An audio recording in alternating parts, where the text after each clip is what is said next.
Our Welsh place names are often rich in providing us with a deep understanding of the culture and landscape.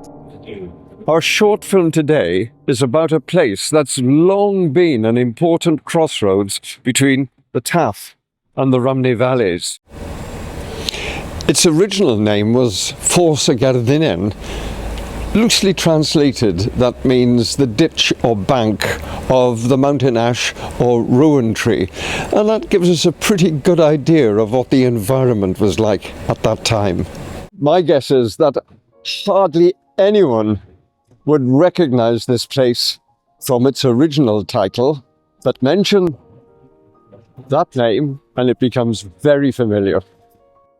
So why the fundamental name change? Well, the generally accepted reason was it was as a consequence of a visit by Admiral Lord Nelson, accompanied by Lady Hamilton, who came here 2 years before the Battle of Trafalgar in 1803. They stayed in this local hostelry that was renamed in honour of his visit. And so by common usage, so this place became known as Nelson. There's just so much history around here.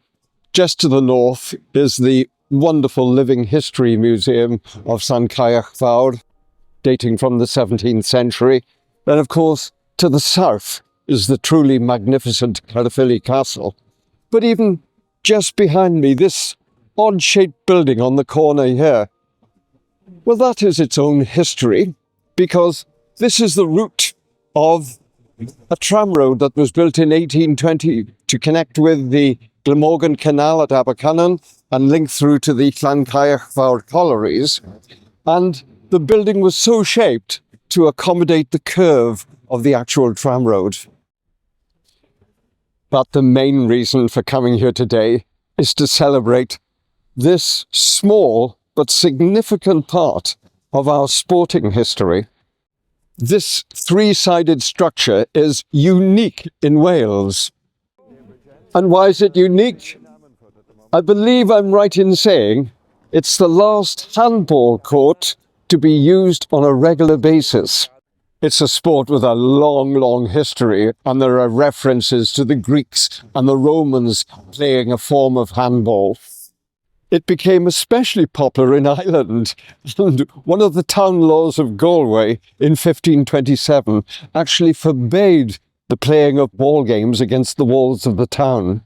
It's likely that Irish immigrants seeking work here in the 19th century brought the sport with them, and it had the added benefit of all that's required to play it is a ball and a wall. In the second half of the 19th century, the sport really took off and became extremely popular among the working people. Competition became intense between different places, and courts were built right the way across South Wales. This one dates from the 1860s and was built by the owners of the Royal Oak Hotel.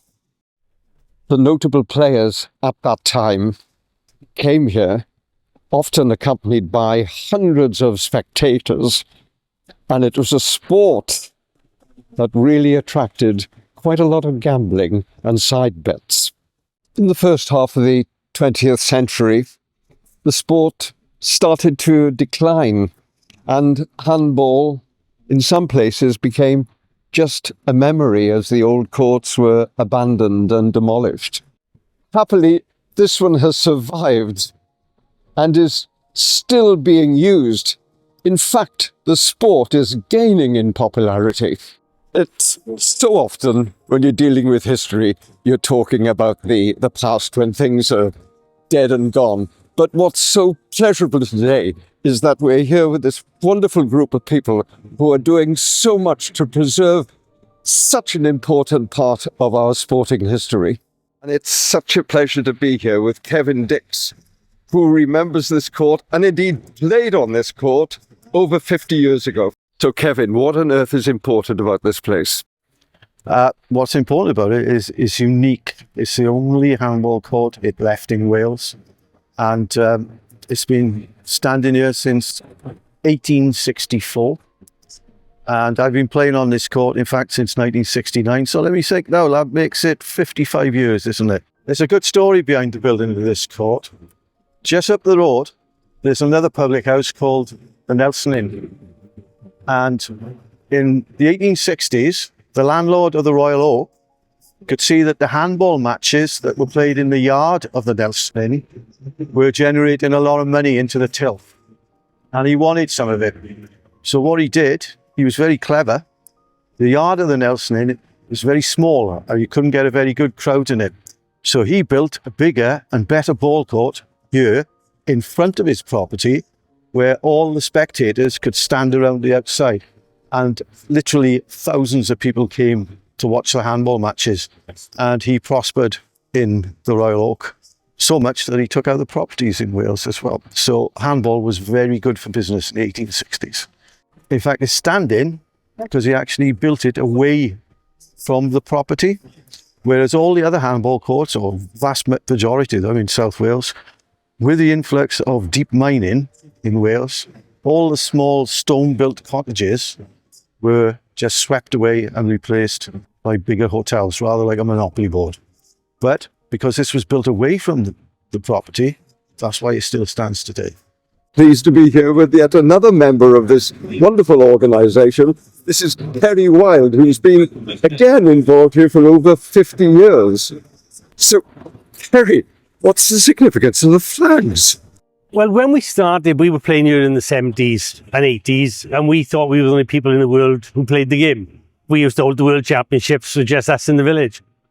And then we discovered that a chap from Ireland called Tom O'Connor contacted us and said that they play it and other teams play it, and they play a version called wall ball, which is a one wall version of it. So we added the one wall court to this court in '94, and the following year we had the European Championships here, where we had Belgium, France, Ireland, England, America. So it was the first ever kind of European tournament held on UK mainland. So, Kerry, how popular is this game today? Well, we formed the association in the 80s. There were two village bobbies, got us all together, started the Welsh Handball Association, and we went to Ireland, went to various places, played against other countries, and then it died out a bit. Members started to die down. And then the kids who we trained about that time, who were very young then, in the last 2 years, they've thought, oh, I love handball. And they've started it, and their children are now playing. And there's a really good core of, 40, 50 people playing in the village now. So far this year, they've been to Belgium Open, the French Open. They're off to Valencia in a fortnight. So it's really taken off, and it's lovely to see. So we'd just like to offer our thanks to all these wonderful members of the Welsh Wall Ball Association. Thank you very much, folks. All power to your elbow. Thank you. Thank you very much.